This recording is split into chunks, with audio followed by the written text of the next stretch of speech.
Good evening, this is the Advisory Committee, and it is October 11th, 2017. Let's do some introductions. I'm Steve McDonough.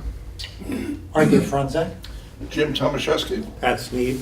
Harley Sterling. Joyce Terrio. Susan Jacobson. Thank you. And our first order of business will be to approve our meeting minutes from last week. Thanks for putting those together.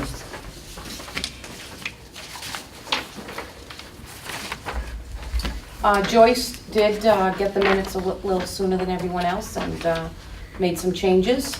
And we just are looking to get a motion to approve those minutes. I move that we approve the minutes dated October 4th, 2017. Second. All in favor? Aye. Any opposed? All right, thanks. I'm particularly interested in the last page. It's blank. Yeah. It's in case you wanted to take notes, Pat. It's like freestyle minutes. These are the ones that are easy to approve. Yeah. Right. No mistakes. Wow. All right, and so we'll start into some of our warrant article discussions. And our first speaker tonight is Anne Marie Dugan.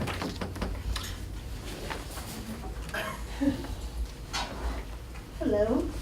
Hi. I don't know where you would like me to sit, stand. Perfect. Oh, Over here is fine. perfect. Wherever you're See if you comfortable. like. So just to let everybody on the advisory board know, Anne Marie was appointed the town treasurer Oh.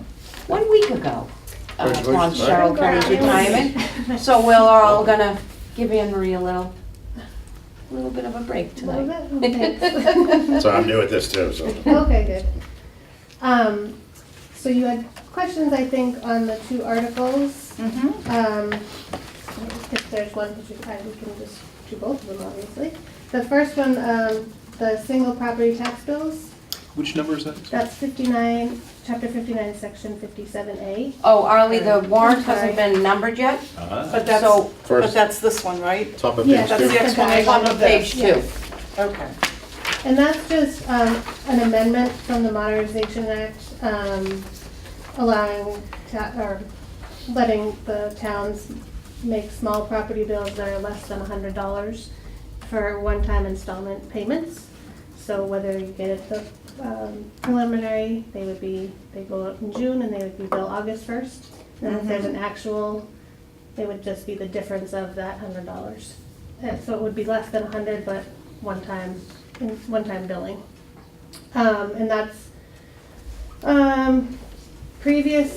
the acceptance years ago, I think it was 1987, it was a $50 charge and that was repealed. So this is just amending that statute. Okay. So the idea is just piddly little bills can get paid at once Paid instead at of... once instead of, well, over and it would 4 save on installments. even billing, the bills going out and so forth, so, yeah, just make We it a can't little have many of easier. these, I wouldn't think. No, they're not, not in Norfolk. I know they're But not it's mine. even personal property too. Let's say, just for the heck of it, if I may, please. I'm Of course, sorry. yes, Thank you. quite right. Let's say, just for the heck of it, someone couldn't afford the $100 all in one payment. They were in a dire situation. Would that, So- how does that work? Still the same way as if someone, so if it was a real estate bill, for instance, with the 4 quarters, but they only get the first quarter. You get the bill mailed out in June, that quarter is due August 1st, so you have that due date. Okay. If it goes beyond, then the interest does start accruing at the 14%. We do give, obviously if someone came to us and explained a hardship or whatnot, we could work on payment plans or some sort, Okay, which we do with the other bills as well. all right. So basically, we're just changing from 50 to 100. Okay. Could I just ask, Mhm. so if I have, if I'm looking forward and I see that I'm going to have $100 worth of taxes to be paid over the course of a year, this gives me the opportunity to pay it in one installment? You will only get it once. I'll only get it once. Mhm. I'll only get it once, so I'm only gonna Right, get one bill. so it's letting us bill in a single installment Oh, as well okay. as pay in a single installment. Okay, so that must be the benefit for the town. Correct. That we can consolidate the small Yes. invoices down to, Yeah. to a larger one. Mhm. Okay. Any other questions on that?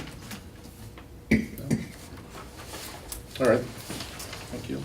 So the second one, chapter 40, section 57, is also concerning provision of the Modernization Act. I included, former treasurer Cheryl Kelly had been in touch with town council regarding these. So I included there his take on the changes. That's why I included the emails. But basically, currently, we cannot, someone comes with a good standing for a permit, and if they are delinquent, we can sign it even if they have delinquent taxes over a year. It actually has to be a year or more, and we can still sign it. This language allows our office to make those property owners aware of their delinquency. Sometimes it's just an oversight, and that's a quick fix, and they are appreciative of knowing that. It's a good collection tool for us, and sometimes, like I said, it's an oversight, and currently the wording, with the current wording, those taxes can continue to go unpaid, which then in the long run would incur additional fees and fine, interest and so forth. So just this wording, from inserting the word annually and made periodically, inserting that versus the striking out those lines of for not less than 12-month period would just give us that opportunity to be more proactive in collection of taxes. Because right now there are some people who come to get permits and they do owe, but then they're trying to do an expansion on their home or something, so it's kind of a catch, kind of hard. But, so again, great collection tool, Would that apply to commercial properties as well? yes. Yeah.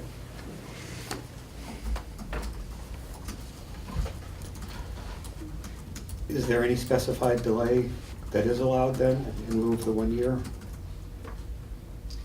No, so if this were changed, if someone came to me tomorrow and they had delinquent taxes, I would not sign it. I would have the ability not to sign it saying you have delinquent taxes. So in the past, you would have had to wait the year before you could do that. We Now would it's have- gone from a correct. year to 0. They would have had, There's no 3 months or anything like right, that. they would It's have been immediate. delinquent a year or more, and we still would have to sign it. First. Okay, so let's take a scenario. Joe and Mary have lived in town for 95 years. They pass away, they leave their property to son, Bob. Never liked him. Bob, He didn't deserve it. I know. He's still not They haven't quite paid all of their taxes yet, or something, so there's a scenario where there could be delinquent taxes, but for Bob to be able to sell the house, the bathroom needs to be fixed, and he can't get a permit because the estate hasn't settled. So that's a good scenario. Yeah, I know. We do run into that actually with Board of Health for perk tests. Hmm. And in that sense, since the sale is contingent on that passing, for example, we would sign that for that to be done. But the building department is aware of that, and until those next steps, they wouldn't get the next permit.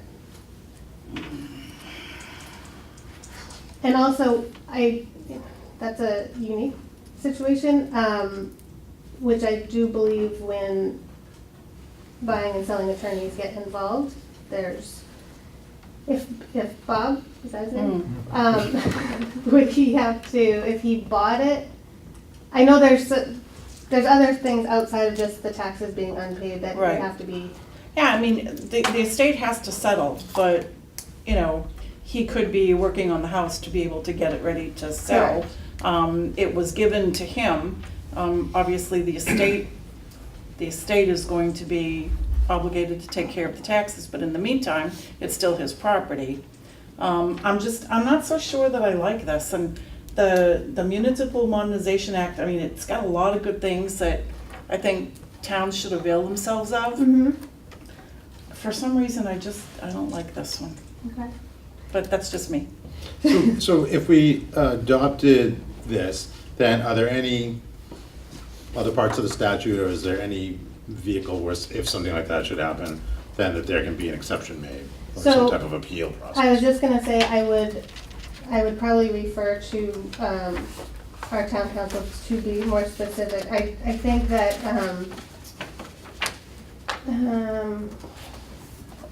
hold on 1 second. I mean, it's a good question, Joyce, because like if somebody needed to do A, B, and C so they could sell it and then pay their taxes, it could be the situation where you're sort of shooting ourselves in the Yeah, I foot. don't So- know, I just, you know, My understanding from reading his explanation on the second page, the later of the two, this was amended by the provisions of the Modernization Act to eliminate the 1 year. And it's necessary to amend the bylaw rather than Right. to accept it. mhm. But I do understand what you're saying with those certain situations. Cause I did. I tend to like to work with the people rather than not. I'm not, you know, I'm not even suggesting any of that, I'm just saying Yeah. that, in a very, black and white world, let's say, someone just came in and let's say you were on vacation and somebody else was there. I don't know, and the other thing was, I found it very confusing. I spent a little bit of time just looking through the Modernization Act, finding the Mass General laws, the chapters and the sections. I had a hard time piecing all of the pieces of this It's a lot. together. So I found it a little confusing. Honest to God, I don't know how we would say it at town meeting. I don't know how we present it. I think so too, though, because it says like it permits the town, right? It doesn't, it's not a shall, like they're not required to do it. So in a Right. case like that, I think that, we would have It allows for enough comments. flexibility. Yeah, Right. Right. Okay. Okay, thank you. Any other questions or comments? Just on that last point, so it's the discretion, it's at your discretion, for example, of someone, whether or not to sign a permit or not within the year? But after the year, you have no discretion, you cannot. Right sign? now? Yeah. So right now, we can sign it, we sign it unless they are a year Okay. delinquent. And if, Yes. and with the proposal, Mhm. is it at your discretion whether to sign? It's, Or is it required that you? no, yeah, so it's inserting annually and made periodically. So within the year, or as, there's nothing, a specific time frame, but it's within the year rather than waiting the year. Mhm. And So I believe that's probably what I could say to Joyce, is that in those circumstances, I could work with the people, obviously. So I'm 3 months overdue, and and I need a permit to do something. I come into your office and I ask for the permit. And are you required to prohibit the permit at that stage? Or is it at your discretion whether or not to sign? Right now, it's at my discretion. Right now, and under the I mean, proposal- not right now, I'm sorry, with this. Okay, as is Sorry. proposed, Yes, it's your yes. discretion, okay. Yeah. Which implies that the 1 year is also then at your discretion? Yes. Because the only thing, right, Mm-hmm, You don't Is have that to true? wait, yeah. mm-hmm. So, you have discretion now, Right. is that true? yes, Okay. however, right now, when people are overdue a year, it's getting to the point that I have other collection. A little tougher because a year is a long time. Right. But still, the concept that if somebody truly is in a hardship situation, Right. doing their best, Right, whatever, right. whatever, you can work that out. Yes, You can still work it out under this wording. yes, It's just you can work it out sooner. sooner. And I'd rather work with people sooner than later, obviously, because it definitely costs the town too. Right, so just to clarify, I think we're all on the same page, so this isn't increasing your discretion, it's just making the time window much smaller. Smaller, yes. Yeah. Does this happen often? We're talking like 1 or 2 cases a year, or are we talking, It doesn't because, well, so of all the permits that are pulled today, roughly how many cases happen? when not they're- too many. Not many right now. Okay. It has happened, but a year is a long time to have such delinquencies, Mhm, okay, so. you just don't want it to happen. No. Just one more question. Would it apply to other types of permits besides building permits? So let's say it was a restaurant, like could they not get their liquor license renewed or something like that? Or So or does that go with the state? the liquor licenses are actually, we work with Mary, she sets them up, and we do go through if they do have anything. Mhm. So right now, they're made aware of it.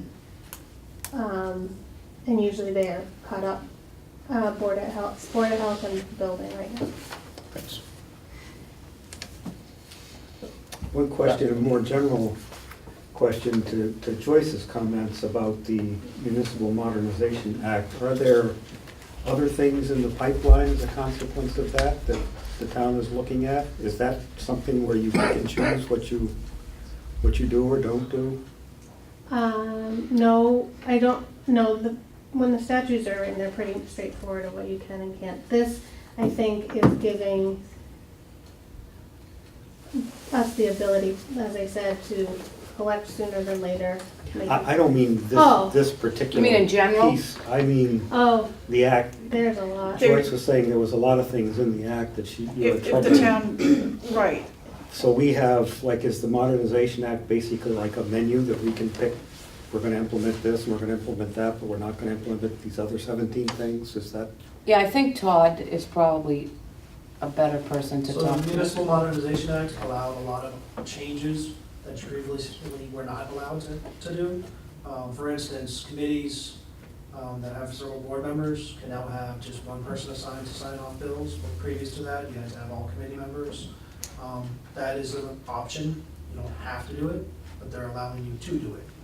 So there's a lot of different items in the Modernization Act that allow you to do that, to catch up with the times that weren't previously there. But if you choose not to do them, we have some committees that choose to continue to have each committee member sign. So we have several committees that only have one signer. So it's like a menu, you pick what The you menu, want? you can pick and choose. There are some acts, that are required, and have you come into compliance. One of them being that we have the revolving accounts. We had to go through that last year with the bylaw change to the revolving account. That was a requirement. There's a lot of them that are just more optional, if you want to use them.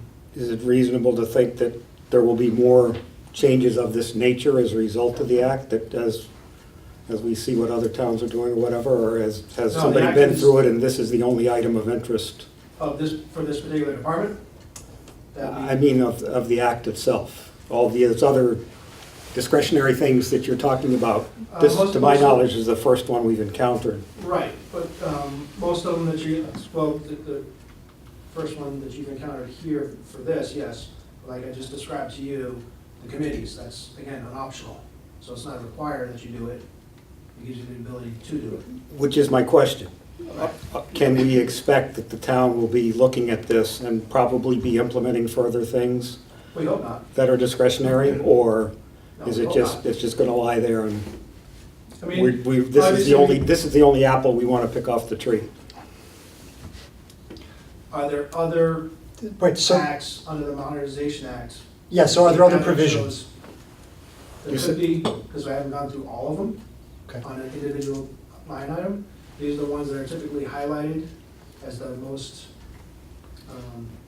for operations wise, making it more simplistic for the towns, also to increase revenues, make it easier for committee members and things of that sort. So these are more of the highlighted items. Maybe there is an extraneous one that further down the road we may have to explore, but at this time, I don't see that. I That just, changes the whole dynamic. from my perspective, which may or may not be shared by others, a lot of the stuff is very transactional. If you have a batch, I think that can sometimes go down a whole lot better than just one. So it's like, okay, here's 8 things, which, you Sure. know, you can pay a bill a little faster here, you can do this a little faster there, this was kind of outdated, as opposed to, we're gonna increase this, and it's like, oh, what's the impact of that, and what's, you sort of see what I'm saying? It kind of makes each more dramatic than perhaps it has to be. But- Right, but you also have to understand the Municipal Modernization Act didn't apply to just one department, it was multiple departments across the board. So Understood. each department tries to figure out, they go to a meeting, oh, by the way, you want to implement this. So it becomes like your best practice. Mhm. So a lot of times when we get out and we have those meetings with the organizations that we're part of, whether it's accountants, treasurers, assessors, they say, okay, you know, here's an item, oh, well, I hadn't thought about that. So it takes time. Jim? Just a curious question. How many of our tax bills are delinquent? Is it like 10%, 3%? Just, well, not just this year? Yeah, it's Well, not. do you have that for, I don't do the tax bill. Is it, I guess I'm trying to get is it it's big- not many. So it's not a big problem. It's not a big problem, but it can be. We work hard to work with people in collecting. I can get that for you if you'd like. No, I just was curious if it's a growing problem or I think last year, we put maybe less than 20 into tax title, put a lien, 20 properties. thank you. Yes. Just, Pat, I think to your issue, Todd, last year, didn't we have a couple of tweaks at town meeting that were because of the MMA with some language, The revolving account. revolving accounts, right? That's a good So point. they'll happen One of as our they favorite happen, topics. is what it comes down to. We try not to put it on a long period. We're trying to do it as fast as we can. Obviously, the act was passed last year. I was able to get it on with the revolving account just because of having several meetings, and that was one of the required ones. Even though it was required at the time, they actually pushed it off a whole other year because they knew that not everybody could get it accomplished in that timeframe. So they changed the actual date for that particular item as well. So we try to do the best we can. Mhm. I don't like to bring in multiple times, one item, 2 items, I'd rather get it all done at once. Any other comments or questions? No?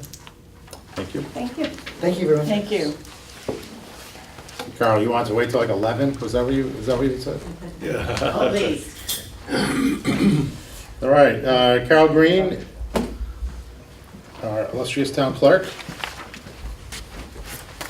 Hello. How's everybody? Good, how are you? Which one's yours? Mine is the, making the, thanks Todd, making the town clerk appointed as opposed to elected. Third from the bottom of the second page, I guess. And then second from That was right where I also. expected to be. Yeah. Okay, thank you.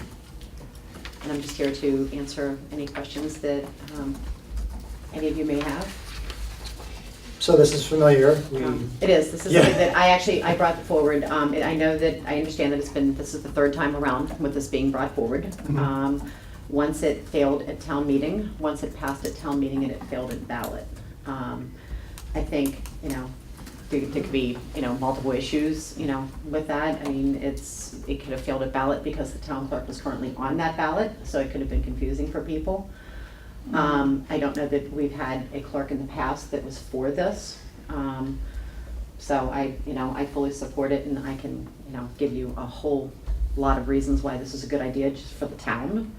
And I think it's, it's 6 years later and the town's changing, and, we need to do something that is, again, once it's in the best interest of the town, to do. So, If I remember right, about the towns around us, about 50-50 in terms of which ones are elected, which ones are appointed. it's up to now, it's about 1/3 of the towns in Massachusetts have now gone to appointed. So that number is, the number's grown quite a bit since the last time, we brought this around. I think towns are, seeing it's not your grandmother's, everybody's grandmother's position anymore. It's quite a different position than it used to be, and I think that the towns are, you know, are changing to reflect that. It's, you know, it's great to have a really nice person, you know, running, but that doesn't assure competency.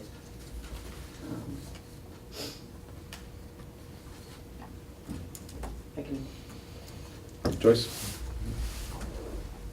What are the provisions in the Mass General laws for who would appoint the town clerk? Or is that something that we would decide who appoints the town clerk?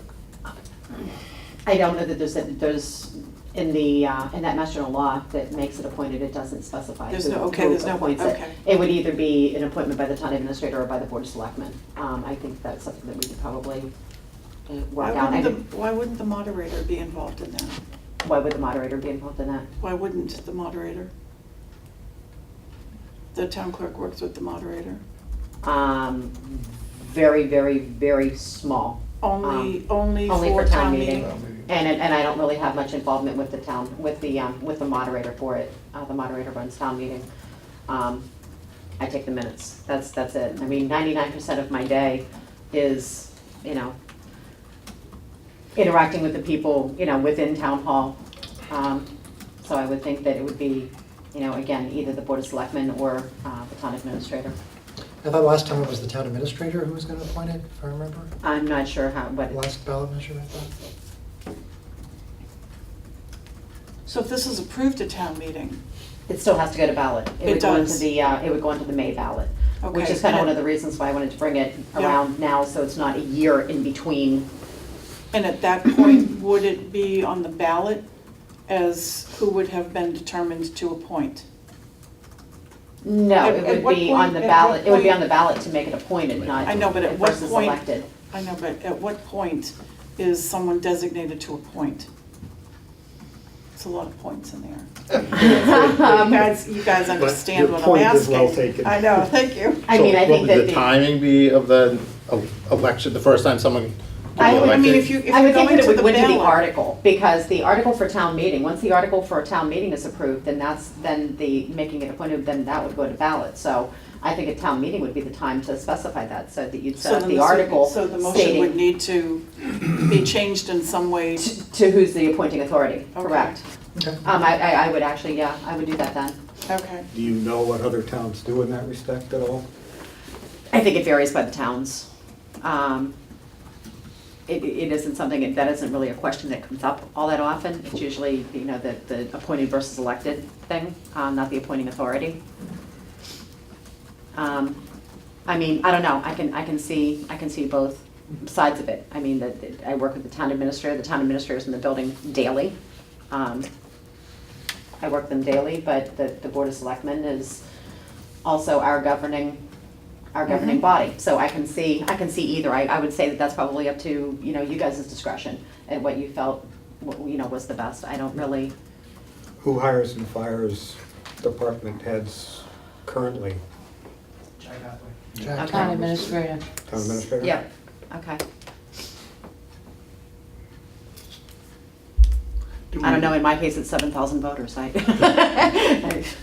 I would think if town administrator does that, that would make sense. for- Yeah, because it would be, For an it is a appointed department head's, you know, it's a You department head know, position. the last two times, who brought the article forward to make it appointed?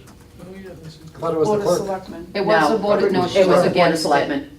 Oh, The Board of interesting. Selectmen brought it I forward. was going to ask Yeah. if the selectmen would have the selectmen or any other, Oh, I went to the Board of Selectmen, the Selectmen are definitely supportive of this. They were supportive of it the last two times. Absolutely. interesting. And like I said, I think there's, you know, there's a lot of reasons for this. I mean, Okay. the town clerk's position is executive as opposed to legislative. I don't make policy, I just follow rules. I follow the state's rules and I follow the town's rules. You know, it's in an elected position, if it's legislative, that's one thing, but for an executive, I'm no different than any of the other department heads in the building. I just, you know, I come in and I do my job. You know, the other thing is I don't think autonomy is in the best interest of the town and the taxpayers. You really, I mean, I've heard, you know, I've had people, I've heard various comments since this has come up, and I'm gonna hear things on both sides of it, I'm sure. but that, you know, I answer to the taxpayers. Well, frankly, the taxpayers aren't here every day. The taxpayers have no idea what I'm doing, if I'm doing it, just as long as the job gets done. I don't necessarily think that that's the best situation. I don't think anybody should be autonomous. I think everybody needs somebody to answer to. These are just, you know, my personal feelings, but, you know, I hope that people support it and see that, you know, the wiseness, you know, of it. I mean, it's, you know, taking a position away from the voter, but, I mean, we did that with the treasurer, you know, with the treasurer's position too, but again, that's another, you know, it's an executive, that's an executive position also. You know, we vote for people that make policy, not people that do their jobs. It seems like it's fair to say too that the position of town clerk has certainly become more technical. Oh, absolutely. With And a lot new more laws- things on your plate. Yep, and new laws come down all the time. We just got the new public records law, you know, was another one that come down. And it just defaults to the clerk's office. You need, I mean, you have open meeting law, you have ethics, you have elections, you have, I mean, and election laws are changing, and election laws are gonna change even more. And Massachusetts is looking at going to same-day voter registration. This is, I mean, this is a lot of responsibility to expect somebody to walk in off the street and be able to do. And what I've learned in the 6 years and, you know, the 3 years before that as the assistant is that there is no book for this. You don't know what you don't know. I had stuff crop up over the first 3 years of, you know, being the clerk that, oh geez, never heard of that before. There's no book for this. I mean, this is you can get all the training. You can get training from the Secretary of State, from the Attorney General's office. You need to know what questions to ask. You get somebody off the street, they don't know what questions to ask. It's a position that can put the town into receivership. Almost happened here years ago. And it actually happened in one of our neighboring towns not too long ago because the clerk was not filing stuff with the Attorney General's office, so all the zoning bylaw changes were not being done over the course of 8 years. And the state said, we'll take over for now until you find somebody. It's the, you know, it's where every single thing I do, and I thought about it and I looked around my office and I said, what do I do that isn't covered by Mass General Law? And there is literally nothing. Every single thing that I do is covered by Mass General Law. So if you don't do it, that's when the state gets involved. So I just think, like I said, I think it's the best thing the town can do for themselves, especially as we grow and change. I think the board has consistently supported this. Yes. So. And when you say that things have changed over the past 6 years, was there a specific issue that comes to mind about why the voters rejected it? I honestly, I think that the voters could possibly have rejected it just because the town clerk was on the same ballot as the question. I think that was very confusing for people. Because you're being asked to make a position appointed versus elected, but you're also being asked to vote for the town clerk on the same exact ballot. I think it was just bad timing, which was why I waited until after the election so that if we brought this around, it would be on a clean ballot that I am not on.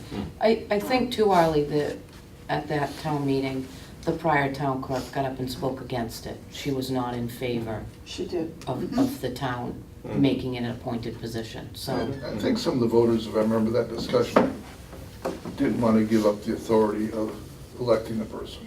Yep. So I think between those two, three. And I think that's going to come around again. I Issues. think that people like the right to vote. I mean, I know I certainly do. And I think taking something away from a voter is a tough situation. I think that there are going to be people that are going to be upset about that. They want to continue to vote for it. But the long and the short of it is they could vote me in and I could collect a paycheck for 3 years, never serve a day, and there's nothing they can do about it for 3 years. I mean, it's just, it's not a good situation all around. I don't. And it puts the town in a bad situation too. It truly does. You know, and again, it's not fair to somebody that might run with all the best of intentions to come into a job that they know absolutely nothing about and have to have the responsibility of crash coursing it. And I mean, that's leaving it up to better hope the assistant stays. Because if not, when we had a change of clerks the past time, I had been in the position of the assistant clerk for a year. So at least I had a year, that I had a year's guidance that I could, help the new clerk that was elected. Anything else? No? Can you take us through your next article? Because you have two, don't you? Yep. What's my second one? Add to town bylaw, it's Article 3, 1D on accurate minutes. Oh, Open okay, meeting law. yep, I'm sorry, I'd forgotten all about that one. That it's just that I'd like to actually have it put into our bylaws. I've collected everybody's minutes from all the different boards and committees, got them digitized, and I'm actually storing them for all the boards and committees because they're permanent record. They're now being stored in the safe. And what I found was some of the smaller outlying committees weren't quite as good about taking minutes as some of the bigger, as all the bigger committees that are within the building. And it's actually a Mass General law that you keep minutes and, unfortunately some of the smaller committees, what we found is when people moved, stuff got tossed. So, again, that's why I took it upon myself to get everything collected, everything digitized, and, stored here in the safe. But I think that it needs to be a bylaw that's there for everybody to follow, be it a major board or a small outlying board. But this is already a matter of law. Mass General law, yes. So this makes it a bylaw. Yeah, this makes it a town bylaw. And because we've never before had the minutes stored with the clerk. Some towns do, some towns don't. This is something that we want, again, where it's permanent record. Never before when? Before me. Before the town clerk never stored the minutes, and it's the reason I added it in was because we have that Laserfish program that we got from the CPC, and I'm just trying to find more and more stuff that just especially with the public records law. And that was when I decided that let's have all the minutes stored with with going to conferences and stuff. Some towns they do require by bylaw they require their boards to file their minutes with their clerk. So Just that's what watching this Carol article- do this, some boards are very protective of their minutes. There is that too. So it's hard to get them to kind of go along with this new technology of you get your minutes approved, you get them signed, you hand them to Carol, they go into her lovely microfiche program. And for me, it means I don't have to keep big giant books in my office of the last 7 years that I've been here doing minutes. But there are others that like those books and like to see them stay right where they are and not. the No reason unfortunate they can't keep their books and still pass the minutes on. Right. The unfortunate Exactly. part is their permanent record, and when they get tossed because somebody moved or the next person taking over doesn't know what to do with them, then it becomes a problem. So we're just taking that whole problem off the table, and they get filed with me, they get stored in the safe for permanent record.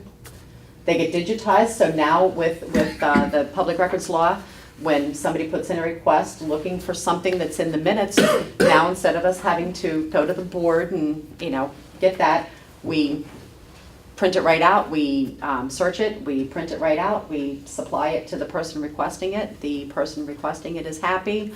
Everybody's happy. So what this adds that is not required by the state is that it be kept by a particular Correct, office. correct. And like I said, some towns, it's just by their bylaw that they store them with their clerk. Generally, we're the ones with the safe, so it's just a good place to put them. And for us, we're fortunate because we have the Laserfish program. So that's just an added layer. How long do you have to keep the paper for? Yeah. Just out of curiosity. Permanent. For the forever? record, yeah. All of that- my advisory, anything that comes Yeah. to me in a meeting, I have to save forever. So the safe just That's, goes on that's why forever? we wanna get them and get them stored and get them from everybody. Well, Be careful what you say. that's right.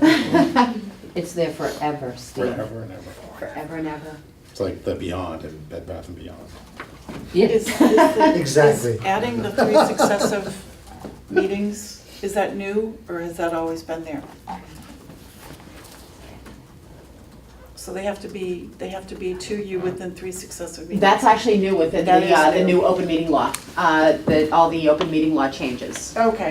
That's within that, because I think that this is a problem statewide. And I think that the state's trying to reel some of this in too, because you have boards and committees that don't get their minutes approved for years. Oh, yeah. So now they're trying to rein that in too, but Okay. that's a part of the new open meeting law. Okay, that's good. Anything else?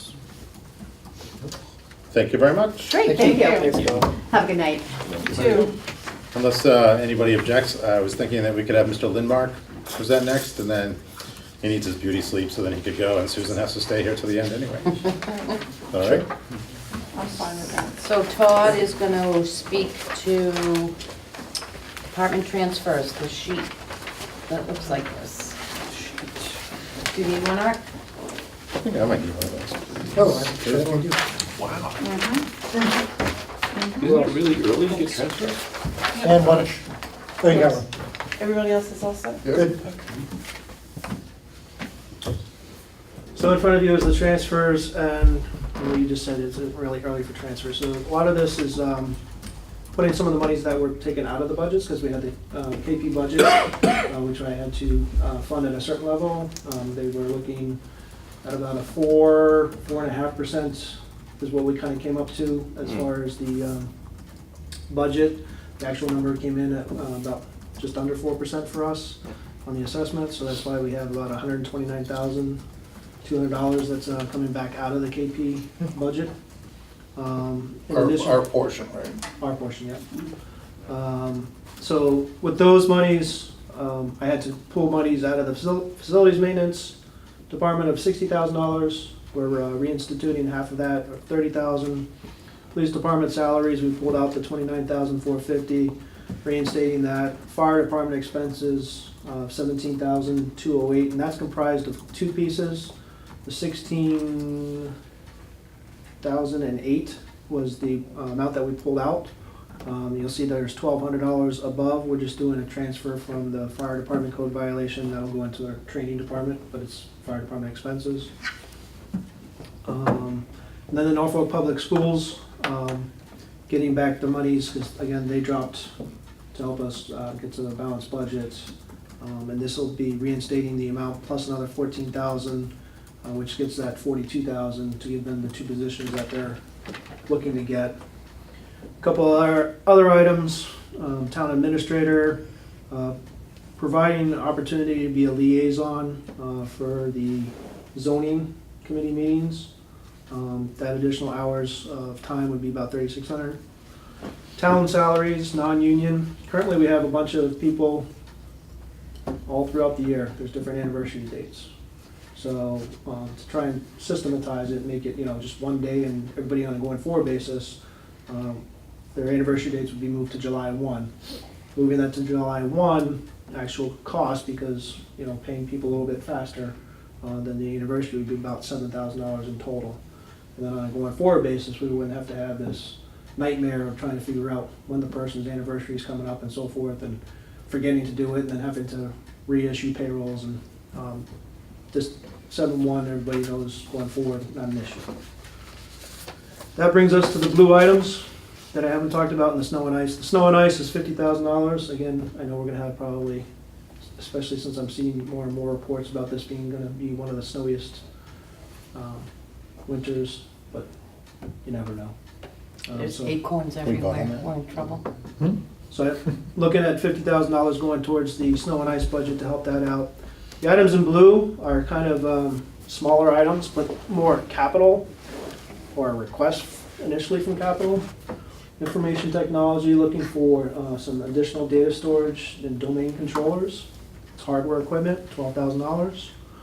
Facilities maintenance is looking to replace 2 boilers over at the library. It's about a $12,000 bill. Town clerk is looking to get some new voting machines, $21,869.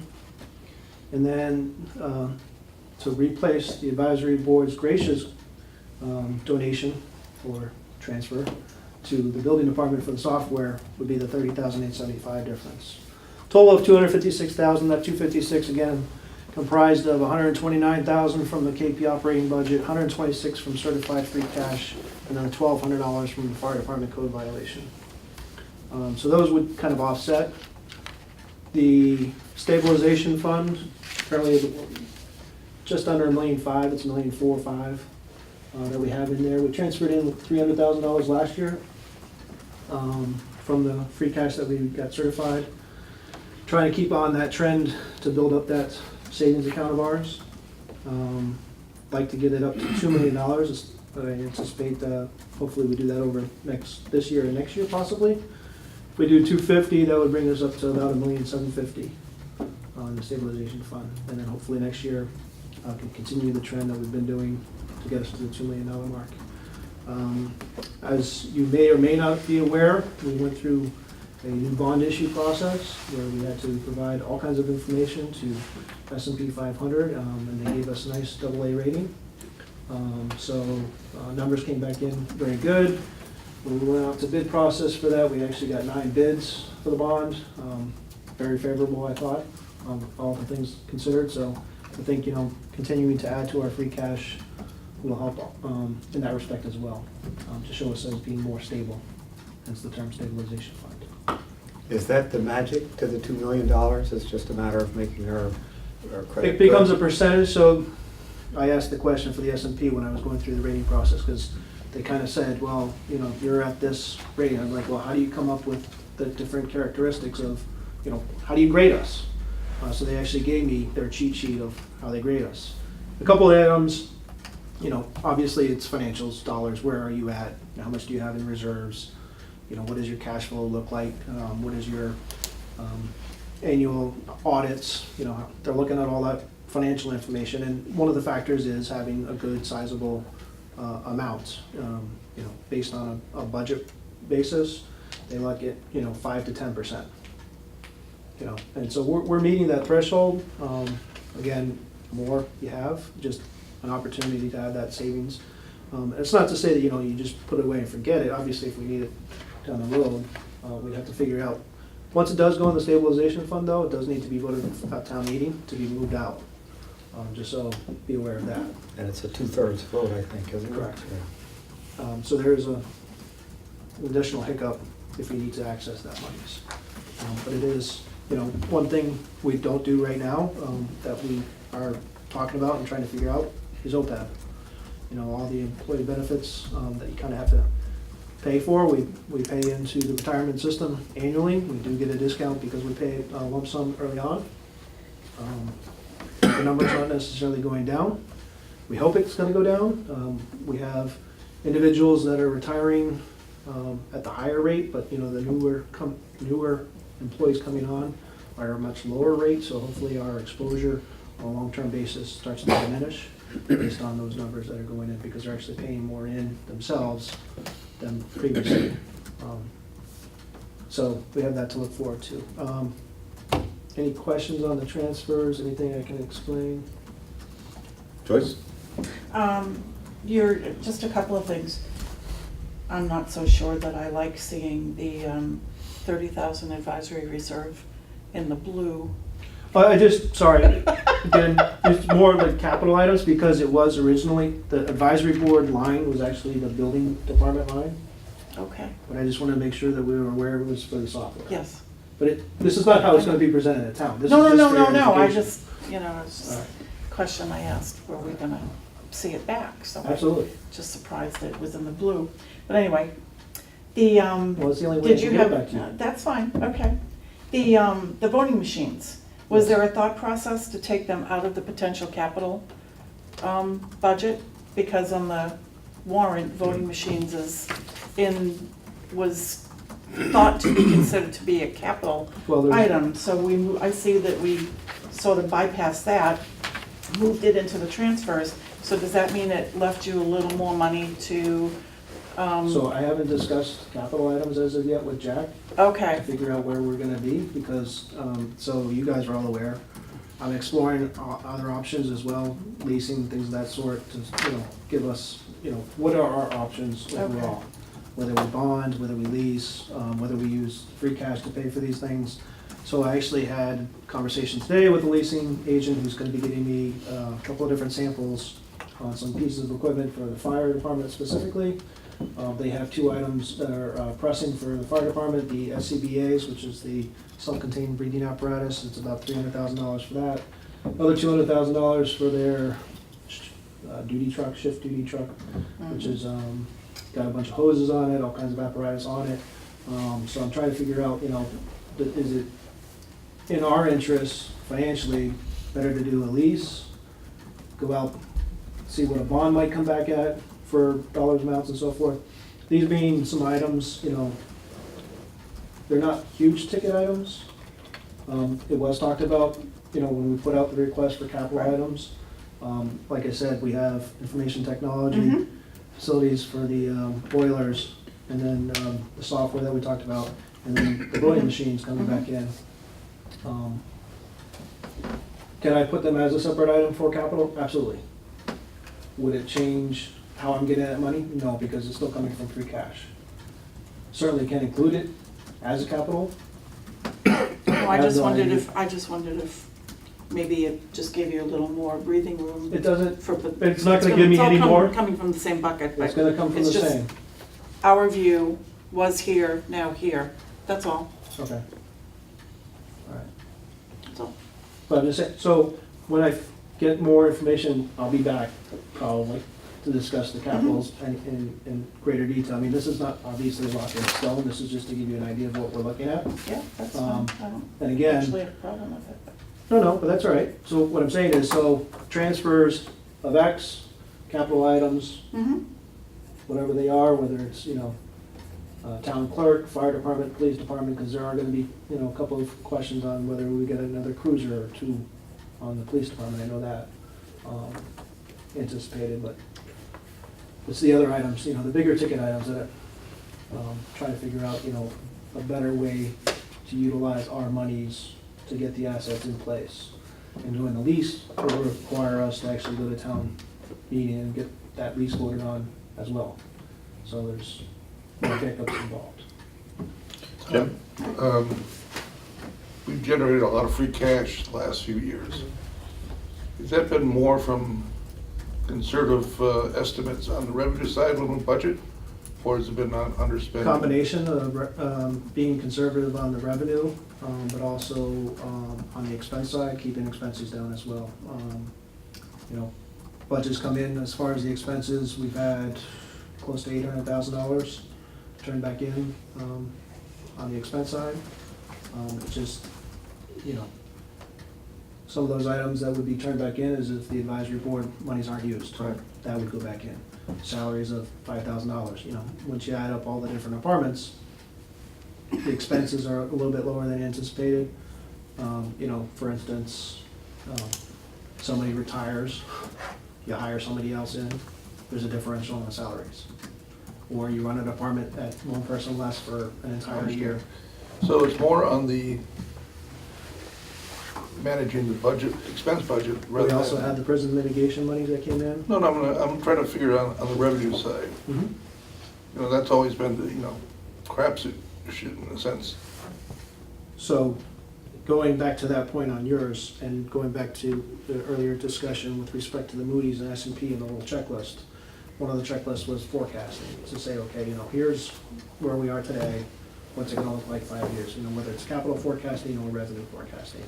And that's one of the items that I'm gonna be putting kind of in place, so that it would help, obviously, with our ratings as well, because that's one of the checklist items that we didn't have in place, and it's not for lack of just not having it, but it's something that we should be looking at as well, because to say, okay, well, if our revenues are A, B, and C, and then all of a sudden we see a big jump, whether it's real estate, personal property, prison mitigation that we don't anticipate, we don't anticipate, or I try not to budget expecting $220,000 coming in. But when we do get the 220,000, that's gonna wait until we go through the certification process. Understand. So that's where. And that's one I don't think we should be aggressive on, because some years we get it, and some years we don't. Correct. But some years we can just get 0 in prison mitigation. On that. Yeah. Harley? So there's some feature of the snow and ice budget that once we put money in there, it stays, it doesn't, we can't, we can't reduce the budget, or we can't take the use. So in of- order to of- deficit spend, Mhm. you have to have the same budget this year as you did the previous year. Mhm. So if you keep putting the budget up for the snow and ice, and let's say, you go from 100,000 to 200,000, Mhm. then next year you go back to 100,000, but you can't deficit spend anymore because you're not matching what you put in for your budget. Okay, so now if we build the budget, are we committing ourselves therefore to keeping the 50,000 increment going forward, or is Correct. it, so we are? So by going this route of the transfers, in effect, we're saying it's a permanent increase in the snow and ice budget, which is something which is, I've always been in We all favor know- of. we all This is- know This the- is a little bit of the consequence of the 50,000 single transfer is Mhm. 50,000 increment forever. And remind me what we have in there now? I think it was 50,000 this past year, yeah. So that's gonna be 100,000. Is that always? It's just No, 50? no, you're asking what the budget, the snow and ice budget Oh, yeah, is. right, I'm asking what the budget In is. total? Yeah, I'm Yeah. sorry, I What we- wasn't clear. Of what we spent? No, no, what the budget was last year, I think we're up to like 300 170. grand or something. 250. I should. We were down at 150 or 200, it's been 136 creeping for up. years. Right, but we got it up to something, I'm just trying to remember I'll where. email you the number, I don't know it off the I top of think my it's head. around sorry. 170, 175. I think we're above that. Yeah. Okay, and there's something to know. I think we've crept up, Yeah. 250 or. But with this action, it goes up, it stays at 175 now. It goes up to 225, and it would be difficult to bring it down from that point. No, I'm not saying you have to do this. We just know, based on trend, we spend a lot more. No, But you could have a like I year say, I'm where you not- don't have expenses. I don't disagree with the cause. It does tend to come around. I just want to be clear that this transfer is as if we increase the budget Correct. in the normal On a budget going-forward schedule, basis. and therefore, in effect, binds the town, to the extent that we can be bound, Correct. to maintaining the higher level on the snow and ice budget. And we What- could do it more incrementally if we wanted to decide to do 25,000 and then say, the idea here is to build a budget, Right, but not so much that we overextend ourselves either. right. Because I'm not trying to hurt us. I just wanted to make sure I understood the Sure, implications. absolutely. And just one more smaller thing, I think we said we voted an up to amount for the. Not to exceed. Not to exceed, yeah. And there was some thought that by putting that money on the table now, we might be able to come down below the 3875. Do you happen to know what the actual number was?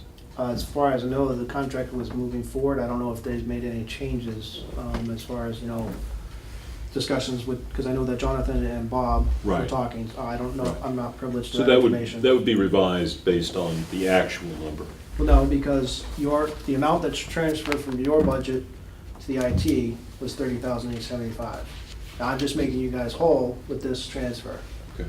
So he's not gonna be able to spend any more than 30,875. So if he only spends 30,000, the IT budget would have $875 in it. I had the recollection of that conversation that we would transfer no more than was required up to 30,875. Okay, But if I understand you correctly, in fact, 30,875 was transferred. I'll have to read, and if that's the understanding. I haven't done anything yet. Okay, so the money hasn't been transferred? No, So it'd be natural to, if less money was required, then a smaller transfer would be made. correct. and therefore this, the make whole number would be smaller. And I can make that smaller, yes. Right, okay. Thank you, sorry. Any other questions? No? Thank you. Thank you. Thank Yeah, you. thanks very much. Again, I'll probably have rework of this anyways. Just wanted to give you an idea of what we're looking at. Numbers may fluctuate a little bit. Obviously, I'll give you a final for your approval.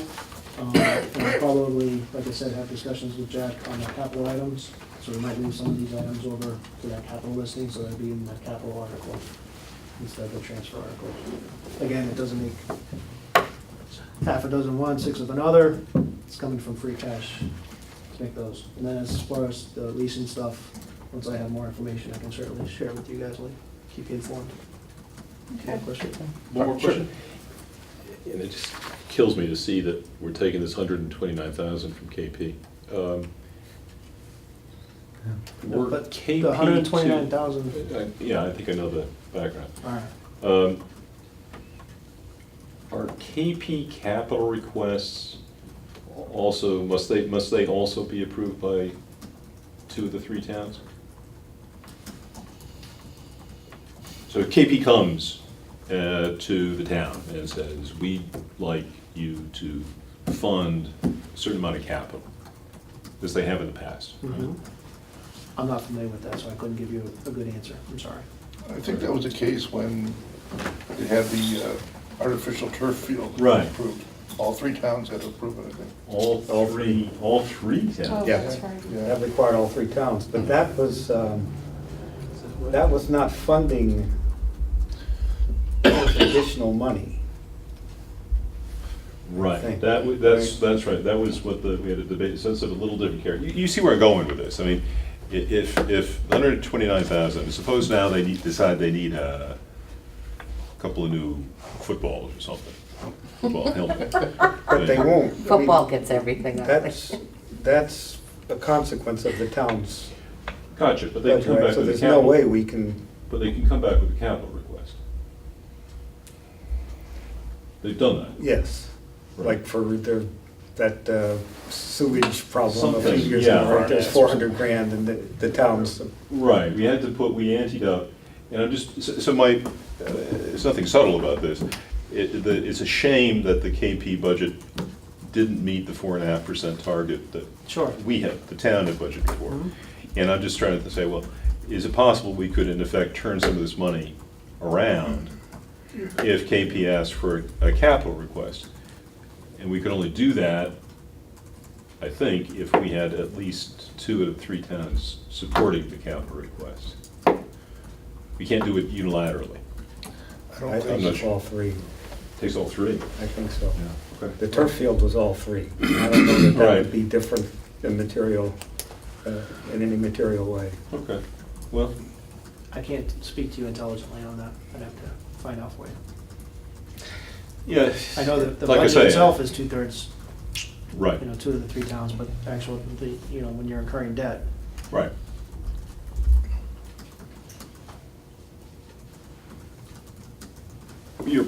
There's probably no option to turn it back through a capital request, but if someone was feeling particularly clever and found a way to do it, my personal feeling is that I'd certainly be supportive of a way to return some of to fund a capital request if it could be managed with some of this money. given what KP budget's looking like for the upcoming year, I think we'll be giving that back and then some. Sadly, Norfolk was one of 3. And that's my point, that. Not even, we right. didn't even have We didn't one even- dance partner, never Right. mind 2. Okay, well, I just a speculation, really. It doesn't sound like it's gonna go anywhere. Just donate it. Yeah. Can we donate? Not sure that would be the practice, Probably not. yeah. Okay. Good. Anything else? Precedent. I think that's it. Yeah. Thank you. Thank you. Thank you very much. Anytime. See you again real soon. I don't think I've ever seen transfers so much far out of the. Wow. Thank We you. did transfers last November. Yeah, but I think we always get them the day before.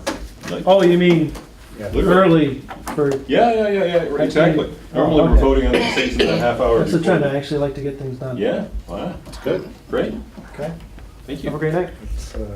That's true. Thanks, Good Todd. point. Yeah. I hadn't thought about that. Who's this Right. Susan Yeah, I mean, Jacobson remember we person? bought Susan Jacobson. police cars, you Right, know, yeah, stuff. on the night out. All right. Well, I guess we get be biased to say we save the best for last, right? Our very own. Too kind. So I'll put on my other hat now and talk for, and speak for the Affordable Housing Trust. In working with our housing consultants to get an approved housing production plan, which was voted to be approved last night by both the Board of Selectmen and the Planning Board. So it is on its way to DHCD as we speak.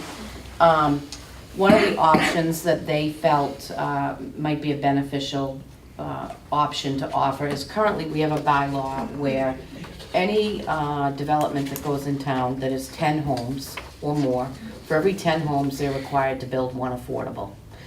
We have many 9-home subdivisions because they don't want to build a 10th home. And the consultants thought that we should offer a cash buyout to the developers, so that if they have a parcel, say that's big enough for 13 homes, and one would be required to be an affordable home, and they wanted the ability to buy out of the affordable home, that's something that the town should offer. It works well in other towns that do this, and so we had a lot of discussion on how you would figure out what the buyout should be. It would really almost be kind of a number that changes because it's based on the current real estate market. So right now, for example, there's not a home for sale in Norfolk for probably less than $375,000 that the trust could go in, purchase, make some upgrades, and then get it added onto our subsidized housing inventory. So the trust voted, we talked to the consultants, we got some language from the consultants, but we did feel that this would be a good option to offer to developers, and we actually have had a developer already inquire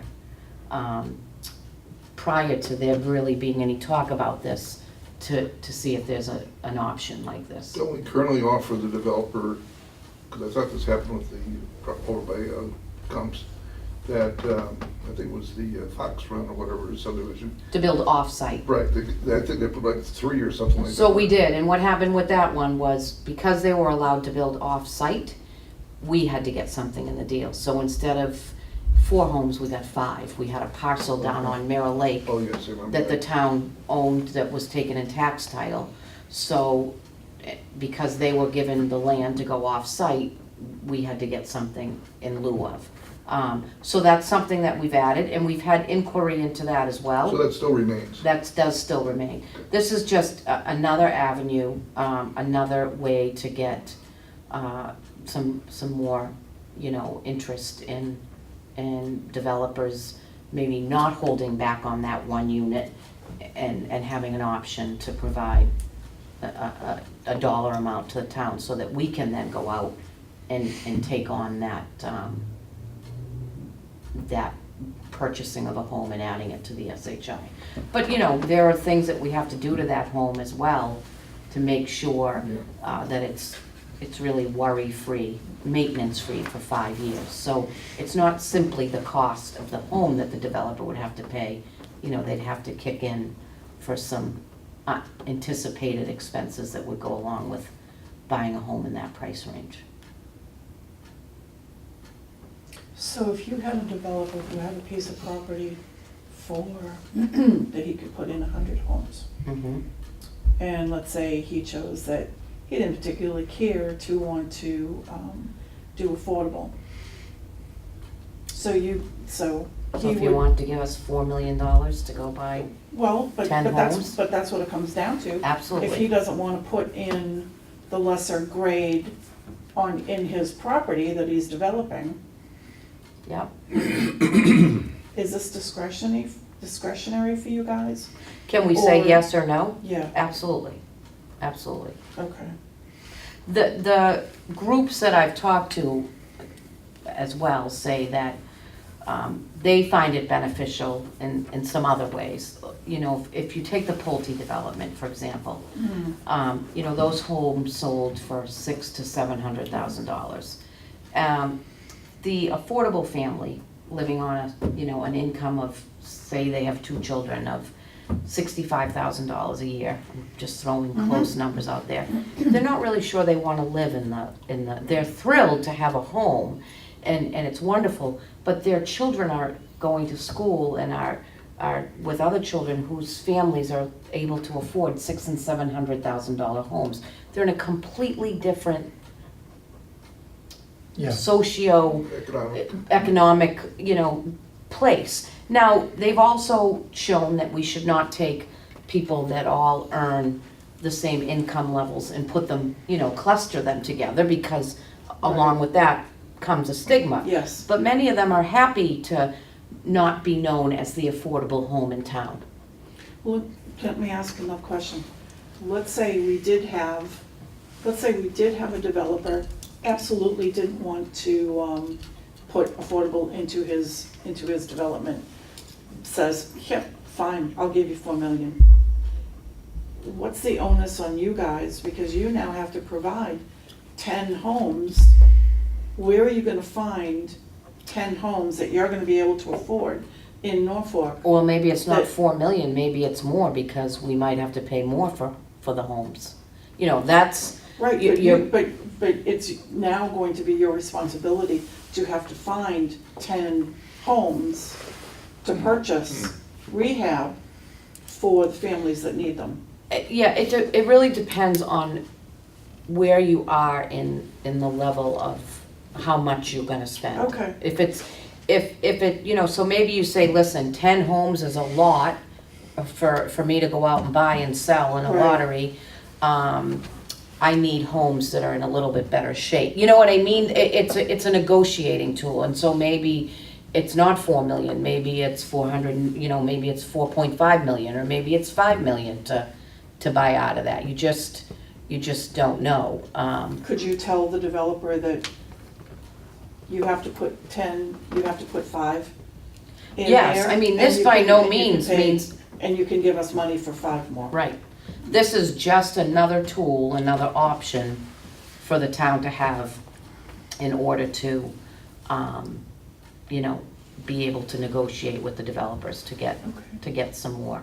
And you say this has worked well in some other towns? Yes, they say it's worked well, and developers, quite frankly, I guess I don't want to speak on their behalf, but if they can make $700,000 on a home, and give us 4, they're still way ahead of the game than building a home and selling it to an affordable buyer for somewhere around $225,000. But the way that works, it just comes out of the hide of the other buyers, basically, right? Yep. Um, So he knows this going in, Pat, exactly. He knows going in, I'm either going to build 10, maybe I'm gonna build 5 and buy out 5, but he has that option going in, and you're absolutely right, it's gonna come out of the hide of the other buyers. My concern with this is the whole class housing kind of thing, that you've got strictly upper crust in this development, and we'll find someplace else for the rabble. You know, Boyd's Crossing, for example, which I know a lot about because we're buying there. Oh, really? Yeah, is 40, they've got 10 affordable, and I don't know how that came about. So because it's that's a heck of a lot more than- 25%. Yeah, which is a heck of a lot more than your 10 out of 100. I know, that was This is just one throwing That was numbers just an out. example. Yeah. That was just an example. It was just easy. So, It's time and well, night for me. Boyd's Crossing is a 40B. So 10 out of 100 would be for a non-40B, for a I traditional see. Okay. Pulte-run development. Okay. But Boyd's So- Crossing is So 10. 40B is 25%? Correct. Okay. That's why you're given that density. That's why you're allowed to build on such smaller lots, because you have to give 25% towards affordable housing. And to me, one of the benefits of that place is the fact that there are those 25% affordable housing there, and that we will have a And- mixed, I wish there were many Economic. more of you. but, you know, And than there are. I, So, Hannah, if you're Go done. Affordable housing is not something I know very, very much about. I've had friends who've had to move out of the Boston area because they just couldn't afford the price, the cost of living, they couldn't afford the taxes, and I get it.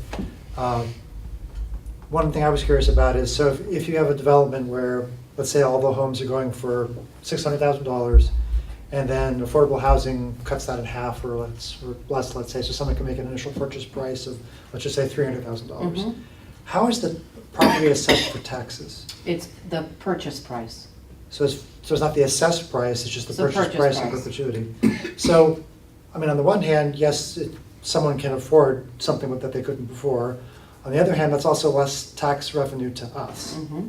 So another way of looking at that is we Right. We have no choice. We're trying to meet a 10% standard that the state requires, Got that it. all towns and cities in the state of Massachusetts have 10% of affordable housing.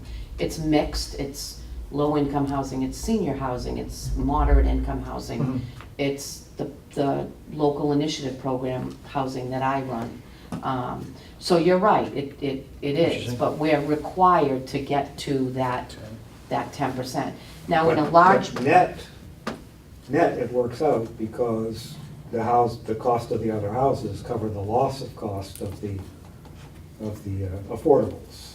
hope, but That theoretically $600,000 house without the affordables, I mean, the 600 would be 500 without the affordables. So, so what Pat's saying is the builder Mhm. is Jacking up padding the the price, price. if you will, right. to, You're not gonna, he or she is not gonna lose money on the deal, No. right? right, no. If affordable housing is in there, then the other houses cost more. That's Well, unless all. they choose not to build or build less. They can't build, the home from the outside has to look The same. the same. Mhm. So I they understand. can't build a 4,000 square foot colonial and then in a new development, put up a 1,200 square foot ranch. Well, when I'm saying build less, I don't mean build a less nice house, I mean build less housing stock across the board. I'm gonna pass. I'm gonna build nothing. Again, this is all theoretical. I would love to have things be less expensive across the board and simpler, as opposed to what seem to be more complexity. I mean, I understand the good intentions, but it doesn't seem to resolve the issue. And, quite frankly, I think this isn't to allow a developer, Pat, to, say, I don't want that here. It's a tool to use. We may say, you know what, you're building a 100-home subdivision. We can't, as Joyce said, we can't guarantee that we can go find 10 or 15 Yeah. homes Right. to, This is your within discretion, this. not the builder's. Exactly, discretion. Yes. right. Well, that's good. It's just an additional way to negotiate with a developer builder.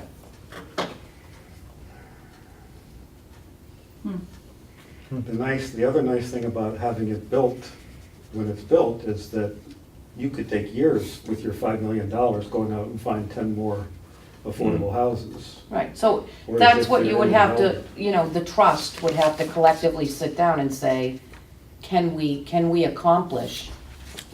On the other hand, a builder on a large subdivision takes many years to complete the subdivision, and you don't get those affordables up front. You get them pro rata, don't you? You get them for every 4 market rate, 1 affordable is built. So, for example, Boyd's Crossing right now has sold, I think, 5 or 6 market rate, maybe more now. And 2 affordables will be ready, but it'll be a couple of years, 2 or 3 years before that development is complete, and we have all of they've done the lottery, they have the people for the homes, Right. but it'll be 2 or 3 years before it's complete. So it's not instantaneous either way. Right, but that's because the development's not instantaneous, right? Right. It's proportional. Right. Which And all, to me makes sense. in a market where we had a lot of houses, I could probably purchase, as long as we had the stock, the housing That's- stock, yeah. I could purchase and sell 10 homes much quicker, because we're not starting from the ground up. Right. We're starting with existing homes that we're rehabbing. I know CPC has looked at the town and said, here's our target list of properties we'd like to get someday. In terms of how you're gonna look at housing stock to go acquire, have you looked at that? So we you know do, that and I've got 3 homes over here on that side of town, and we do look at that, and one of the challenges that we face, Jim, with land that's available is if we try to build a home, unless it's built by a nonprofit agency, we're required to follow all of the prevailing wage laws. And when you work within the prevailing wage laws, it makes the project too expensive. so it's better for you to buy an existing home. It's much better for us to buy an existing home and go through it. Do we have enough housing stock out there right now? Right now, we don't, not in our price range, because the market is so high. I mean, the last home we bought was actually a lovely 2-bedroom home. It was $302,000, and it only needed $5,000 worth of work. Oh, that was And That's a good deal. Yeah. It was a great little house that people were being transferred and just wanted. We're cash buyers, that's very enticing to Yes. people. But building is not easy. It's a difficult task because, we have a terrific nonprofit that's built a home for us, 2 homes actually, Random Smile. But, they're a nonprofit doing lots of nonprofit work. So a home a year from them is a Big deal. wonderful for them to do for us. But to think that they would be able to do more than that is really not doable. And that's the piece that I think lots of people, the prevailing wage piece, really throws a monkey wrench into it being able to work. And that's always been the case. There's probably a lot of people that don't know that. There is, No, I wasn't aware of that. yeah, The prevailing wage portion? yes. It triples the cost of what we could have a developer come in and build a home for us at. It's almost So as who good. calculates the prevailing wage? The state. If you could actually get people to then do it for a lot less, and you're not talking about doing anything under the table, sounds like the prevailing is a lot less than somebody says it is. The prevailing wage is, We might just need to redefine prevailing. yes, yes, In one's imagination. Where does it prevail? Right. Yeah, in one's right. wishful thinking. Mainly in the city, right? yes, Yeah. yes. So that's a whole new piece to it. Okay. I mean, I do have reservations about this, but you're viewing it as just an additional tool. Correct. That really in no way impacts what you can do, what you Oh. probably normally will continue to do, I would think, given the difficulty of acquiring Right. housing. And, there are 7 members on the board, and all 7, or a quorum, 5 of the 7, would have to agree, if a developer approaches us, would have to agree with using this piece, allowing this piece. And there's so many variables that it's hard to say how they vote. It depends on, if we were back in a 2009 housing market, then their payout might get us two homes to the affordable housing inventory. In today's market, we may say it's not even something that we want to entertain. Right. Because at that point, you're looking at the stock that's in the town. Correct. And what, yeah, And That what wouldn't be we an have. It's option, not so you'd want them feasible. built. Yeah. Right. okay. Riley, sure. Thank you, Susan, for the explanation. The motion refers, as a sentence, if the SPGA issues a special permit to authorize a cash payment in lieu of units. So so the SPGA would issue a special permit. Correct. And do I understand correctly that that has to be a unanimous vote of the board? Mm-hmm. Is that And it- specified? The SPG and the price of affordable for qualified purchasers determined based on applicable guidelines of the DHCD local initiative program. Right, I understand the calculation, I'm just wondering the vote to issue the special permit.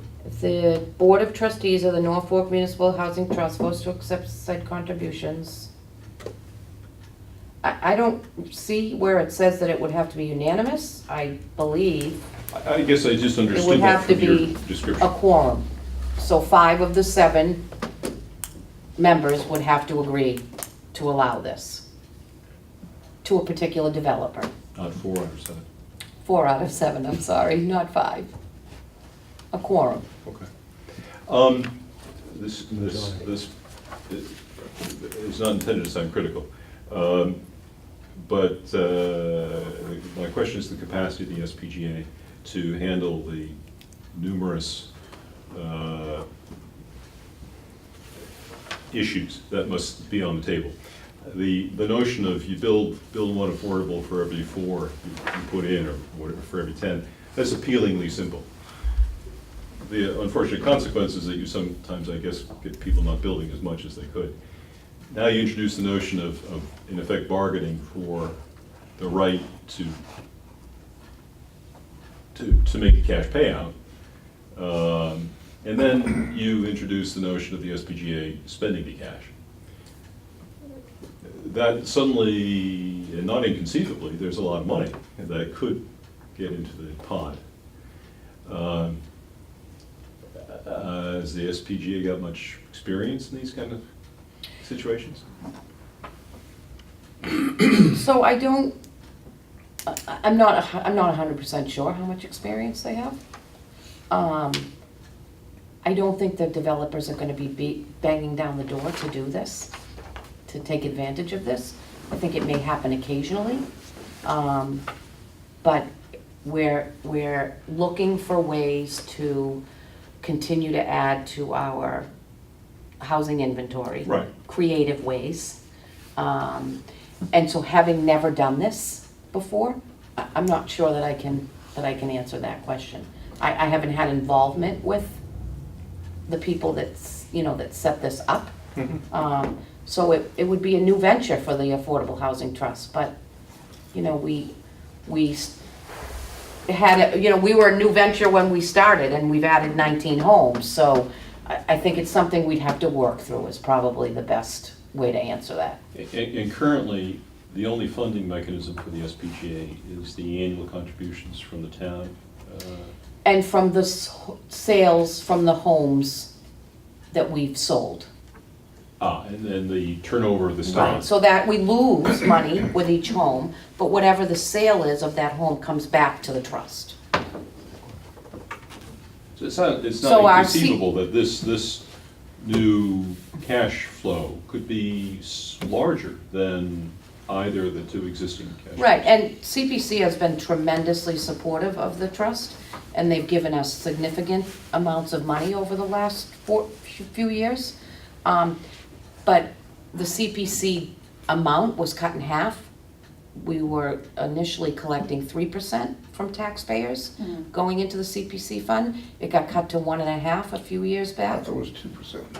No, it's 1.5%. Okay. So their funding is down, and, they've made it clear that they're still tremendous supporters of the trust, but they won't be able to supply us with the sums of money that they have been able to supply us with over the last 3 or 4 years. What's the CPC's balance these days, I don't know. It used to be up over 3 million. And they're required to give affordable housing 10% of the annual receipts. So, they've been giving us significantly more than that, but at our last meeting to ask them for funding, they said we're not gonna be able to continue to give the trust that type of money. So this is another way to maybe get some funding in. This doesn't really add funding, it just is an alternative vehicle for the same funding. Correct. Well, I'm not sure I understand that. I mean, this is actually cash. SPGA is cash. Right. Yeah, alternatively, you get in kind, right? We get a home. So I think it is new cash. I mean, they don't get cash now. But you get cash, but you lose a house. I'm just saying it's a wash. Well, Right, because they're gonna have to Yeah, take yeah, that yeah, cash yeah, and go out yeah. and buy Go buy one. but here's the benefit. We're gonna take that cash and go buy something, and whatever we sell that home for, that's coming back to us. Stays in the Yes. system. Whereas if a builder sells the home to an affordable buyer for $200,000, he gets that $200,000. You don't get it until it's sold. We don't get it at all. Oh, not at all? No, it goes directly to the builder. No, when the When the homeowner home- buys. when the I mean, home is sold, when 5 the years later, homeowner where's sells the it. money go? When the homeowner sells it Yeah, years later, yeah. it's a Do you deed see restricted anything? property. They're only allowed to sell it for a very amount of small Okay. increase. Okay. And that doesn't come to us, that goes to them. Okay. So in a development like Boyd's Crossing, when those affordable units are sold, whatever they're sold for goes to Boyd's Crossing. When I buy an affordable home and sell it, those proceeds come back to the Affordable Housing Yeah. Trust. So if we allowed this buyout to happen, say for one home, and we were given $400,000, and we bought a home for $400,000, and we sold it for $200,000, that $200,000 comes back to the trust. I also have concerns about the complexity. I mean, I don't see it as a wash. I mean, you have, if a person's gonna build something of any size, and they wanna go with the formula, right, the 1 for 4, whatever, then we're gonna get probably multiple homes out of it. Or, instead of the in-kind, okay, we're gonna get those 4 homes, or however many it is, now, we're gonna first have to enter in negotiations, which we never had to do before, for some type of cash amount instead of getting the in-kind homes, right? Then we take that cash, then have to go to different places, perhaps 4 different properties, and then try to make, it just seems like it has a multiplicative effect on the demands on the board. Well, it's really, it's really not being, the intent isn't for the 100 development home. It's the The smaller- intent is for the gentleman, the builder, the woman that has a development where they could put in 13 homes, Okay, but they're only putting in 9 right. because they'd have to put in So it's on the that one margins. affordable. So it's on the, Small scale. I don't expect a Pulte to come to me and say, or to come to the trust and say, we'll give you $5 million so that we don't have to build, 10 homes. That could be very advantageous for him, though. Well, Or, it may, but, that's a very different, But you could say no. exactly, that's the exactly. scenario that scares me a little more. But you also said other towns have done this, there's some sort of track record. Right, this language was taken from the town of Concord, the housing production Okay. plan specialist provided us with this. Okay. It doesn't happen often. It's Okay. just another avenue to have. Because we are, Mhm. to have a housing production plan, you need to present different avenues to try to obtain your 10%. What we've, what many towns in the Commonwealth have been doing, quite frankly, is trying to whittle away and whittle away and whittle away, and that's a wonderful strategy, but it's only one strategy, and it's not going to get us to 10%. We're never gonna get to 10%. None of us is gonna live long enough to see that happen, I don't think. What percent are we at now? 3.89. And, not to toot our own horn, but our trust is considered one of the most active trusts in the state. We've done Oh, 19 good. homes in Nice. 6 years. Well, Congratulations. So, That's thanks. good. So we're working really hard, but Right. one home at a time. takes a lot of. Takes yeah. takes a lot to get to that 311. Especially with the number of new homes coming in, every one of those adds. Right, to I that mean, and the 10% census is requirement. coming out in 2020, and that's gonna change our number. We would have to flood the town with 40Bs in order to get close to 10%. So it's really just just another tool. We would need guidance from town council. And when and if we went down this road. Remind me, who's on the board? Jim Lehan, Uh, Sandy's, How are they appointed? Sorry, I shouldn't have asked people. it's a volunteer board. Okay. So it's, Jim Lehan is the chair right now, that rotates. Mark Henny, Sandra Smith, Bill Conklin, Tom Cleverton, and we have an opening. And there's one appointment by the Board of Selectmen? Right, correct. That's always the chairman, or? No, he just became the chair. Each year the chair rotates. Does the town administrator appoint anyone? The town administrator, I don't believe he can appoint someone, I don't believe he has to. He comes to our meetings occasionally. He is required to attend a few meetings each year. I'm not sure what the number is, but he's pretty involved in what's going on. Okay. Thank you. Sure. Anything else? No? All right, thanks. Thanks, Susan. You got all those minutes? I do. I know, you type incredibly fast. I do. That was impressive. It's a I could superpower. get a lot more done if I typed that. Let me see, any new business or any type or anything? I think we have our schedule set, right, for So for our next speakers week, for next week? we'll have the petitioner article. I know that Jack and/or Todd, or one or the other, will be in to discuss capital items. We should be able to vote and make our recommendations and assignments. And I did tell Jack today that the group wanted a little bit of an update on the public safety building. So we'll have that next week. Nice. And I did not get, Jonathan's not here tonight, but Jonathan had asked for some more specifics on the recreational marijuana article. And so I asked Jack to speak about that next week as well.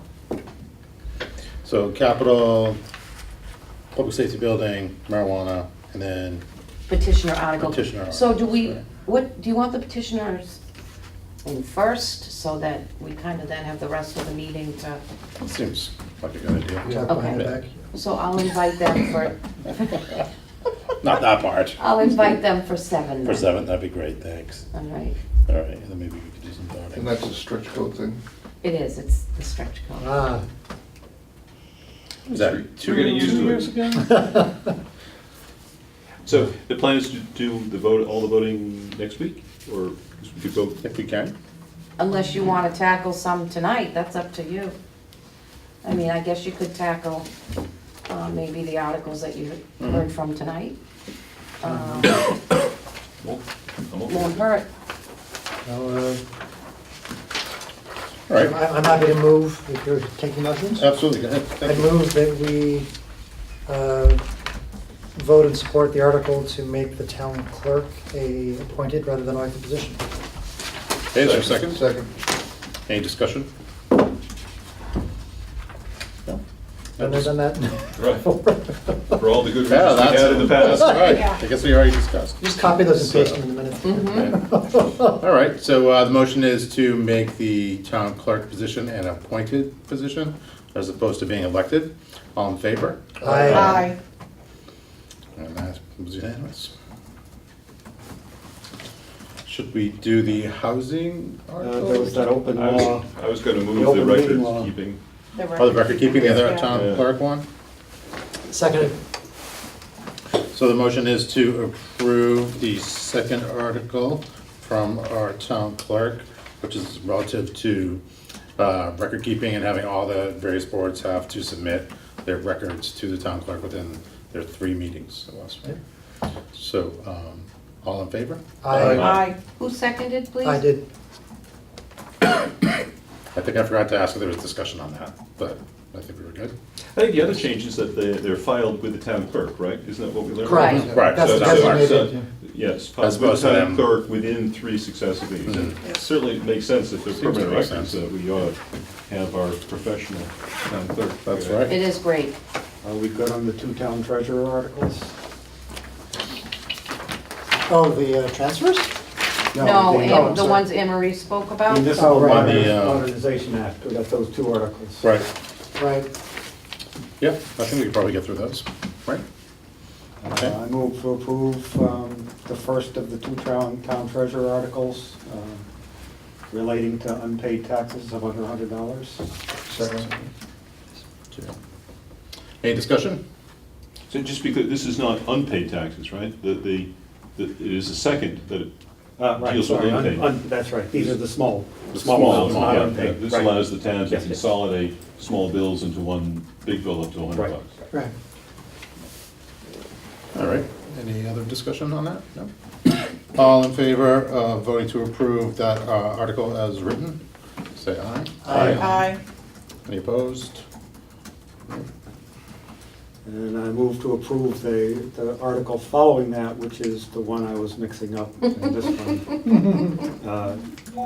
Changes the 1-year delinquent tax article. Second. So, I have discussion on this. So I'm trying to, like, on the one hand, I get the sense that if she's waiting a full year, often that can just make things worse, or this is one of those things that doesn't seem to improve with age. Although perhaps the opposite problem is we don't want people to be too aggressive about it. But then I think in dealings with different organizations or businesses, if your bill isn't paid, that's the first thing that's going to come up. I mean, is there an expectation that your permit will go through if you have taxes that are in arrears? Only example I can think of for payment delays and stuff is like in healthcare, where it can get really messy with how that's handled. So I was just trying to think through, I mean, this doesn't seem to be overly aggressive. I don't know if other people have thoughts about that. Well, my feeling is that, she made the comment that she doesn't have a really big problem with delinquent accounts. Right, numerically, it's not that much. So, honestly, I think I'm gonna probably vote no. I'm not gonna approve this. I'm still unsure of it. I don't like it. And really, if there's not a huge need, if the town doesn't have, an abundance of delinquent problems, I think they're able to collect up to a year. Some situations may need up to a year, and I understand that it's discretionary, she'll work with people. If it's not a huge problem, I don't understand why it needs to be changed to be, it was on a periodic basis. It was, It's 3 months with it. it says annually with the following words and may periodically. So it could be that it's less than 12 months. It could be 2 months that they decide, okay, you're delinquent 2 months, we're not gonna give you a permit. I don't know, I'm not convinced on this one yet, but that's me. I mean, I think a year is a long time to wait. And it seems like it's a fairly infrequent thing, Mhm. which to me is in its favor because it means discretion doesn't get invoked that often. And there's something just, you don't have discretion up to a year, then all of a sudden you got discretion. I'm happy to just leave it to their discretion, to their discretion regardless of the timetable. So I'm going to be in favor of this one. That's fine, yeah. Yeah, I would also vote in favor of it. I think we have a lot of good people that handle the day-to-day operations of the town and that have good judgment. And I thought that was, important for us to be clear on that, like in the other article too. It's not that they don't have to take any action, but it gives them the option. Because I agree with you, Pat, that for them having to wait a full 12 months, that is a long time, and obviously the more of an arrearage there is, the more difficult it can be to get it collected. So. Harley? I must say, I feel a little bit badly about not enthusiastically following anything that has the word Modernization Act in it. I think we should all be doing that. But there are two aspects of the wording here that I just observed. One is that it eliminates a 1-year delay for the non-payment of taxes prior to the implementation of enforcement. Now, the examples we went through this evening were all, hey, I'm not going to give you a permit unless you pay your taxes, but enforcement is a broader term. And Yes. I guess I don't know exactly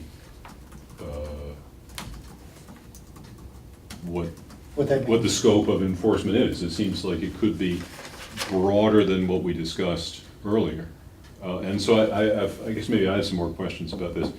And the second bit has to do with the distribution of list, presumably the distribution of the list of delinquent taxpayers on a periodic basis. I'm not aware, do we currently distribute lists? And to whom? Is this a change? I don't know, but I would think that they would be making a distribution of the list to, like, the building department or any of the town boards that issue permits, most likely. But maybe we can entertain a motion to table this, and it sounds like maybe we have some more questions on it. I Maybe mean, I have her would come back. certainly be thinking, those two questions from my perspective, I'd like to hear more about. What's the scope of enforcement and the notion of the distribution, if that's a defined term somewhere. Okay. Yeah, I would support getting those clarifications. It would make it a bit less scary for me. Okay, so could I have a motion then to table the discussion on this particular article? We don't have numbers yet. And maybe we could have, see if Anne Marie is available to come by and Yeah. talk to us for a few more minutes next week. So moved. What's the Second. process? Do we have a motion? My motion's in play, is it? Can I just simply withdraw it? I believe you could, but as we all know, I'm not quite yet the expert on parliamentary procedures, so. I don't No, know for sure the either, actually. motion is however, forever got your onus now, it's all yours. Right. But there was also a motion to table, so we could go that route as well. Sue, did I make a motion? You did make a You did. motion. Yeah, Then, You can if withdraw I could it. just withdraw it, I'll withdraw it. Okay, all right. and now we have a motion by Joyce. I'll move to withdraw my motion to table discussion. And I'll remove my second of the motion that's just withdrawn. I know you guys are Moving doing this right on along. purpose. Never happened. Okay, a motion to table the second treasure article by Joyce Terrio. Could I have a second, please? Second. Thank you. All in favor? Aye. What did I just vote Yeah. for? You don't need to know, it's fair. No, so we're just gonna, so we'll see if Anne Marie can come back next week, and then maybe we'll do that first, So we're not voting on that. since. Nope, so her first one, we voted yes, second Right. one, we're gonna table. Yeah. Those people have, sounds like we have a few more questions. Town clerk got 2 yeses. Mm-hmm. Okay. Housing trust?